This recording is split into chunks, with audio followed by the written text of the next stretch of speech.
अच्छा, भाग 2 पृष्ठ 2 1/5/2024 14 नवंबर 2002 के बाद से अपने ब्रह्मा बाबा व एक फरिश्ते का साकार अभिनय या पार्ट अपने बेहद मीठे निराकार एक बाबा व निराकार आत्मा की पहचान व पहचान से दोनों आत्मा की पहचान व पहचान से दोनों का अभ्यास इतना अधिक व आनंददायक या युक्त था कि स्थिति एक रस होती रहती थी।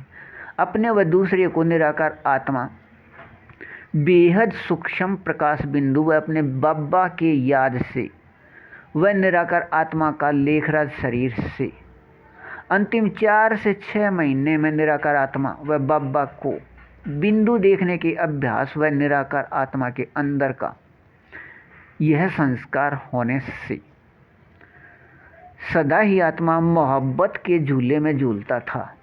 किसी को भी निराकार आत्मा बिंदु देखना ऐसे ही था जैसे स्थूल में कुछ देखने की स्थिति अपने बेहद मीठे बाबा के वाणी पढ़ना व अपने बाबा की दृष्टि से एक दूसरे के साथ आमने सामने बैठकर याद करना खेल की तरह आवश्यक व जीवन का भाग हो गया।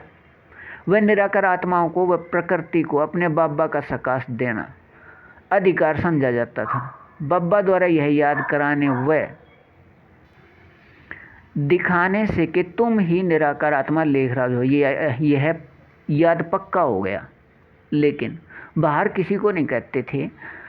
अपने बाबा के मुरली कक्षा की चलते श्री कृष्ण के प्रकाश का शरीर अंदर से प्रकट होकर कक्षा के समय बाहर दिखता रहता था। काट के मुरली के साथ अपने बेहद मीठे निराकार एक बाबा व निराकार बिंदु देखने से शरीर के हल्केपन के साथ बेहद का रूहानी नशा व अपने बाबा के संग का रंग सदा रहता था कि विश्व सेवाधारी व अव्यक्त वाणियों से यह कि अपने बेहद मीठे निराकार एक बाबा तेरा यह हर क्षण दर्पण रहे, यह विधि बताइए जिससे तेरा प्रत्यक्षता हो। पता कुछ नहीं था, लेकिन पूरी वाणी सभी अव्यक्त अपने लिए होते थे। वह साकार वाणी के श्री कृष्ण व नारायण व विष्णु के पंक्ति याद रहते थे। वाणी के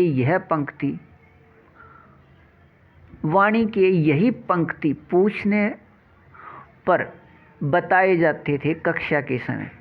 इस निराकार आत्मा द्वारा 15 नवंबर 2002 से ही सेवा केंद्र पर स्थूल सेवा व बाद में स्थूल के साथ चित्र या संग्रहालय या म्यूजियम समझाना शरीर में सांस लेने के समान आवश्यक था। अपने बेहद मीठे बाबा के समझ को समझाना व जेब वाले प्रदर्शनी समझाना व वाणी पढ़ना व सुनाना प्रकाश के इस शरीर को वायु की तरह हल्का कर देता था।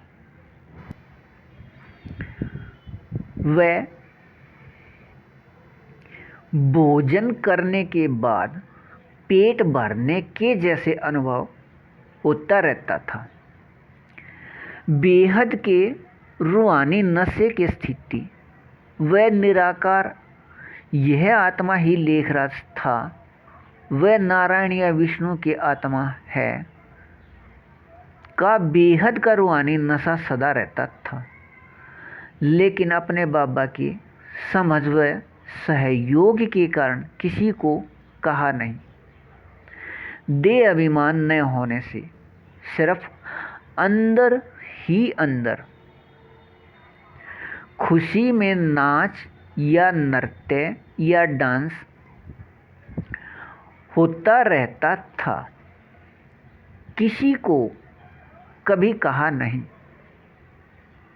अभी अपने बाबा ने लिखने को कह दिया कि लिखना मुझे है, माध्यम बन लीजिए।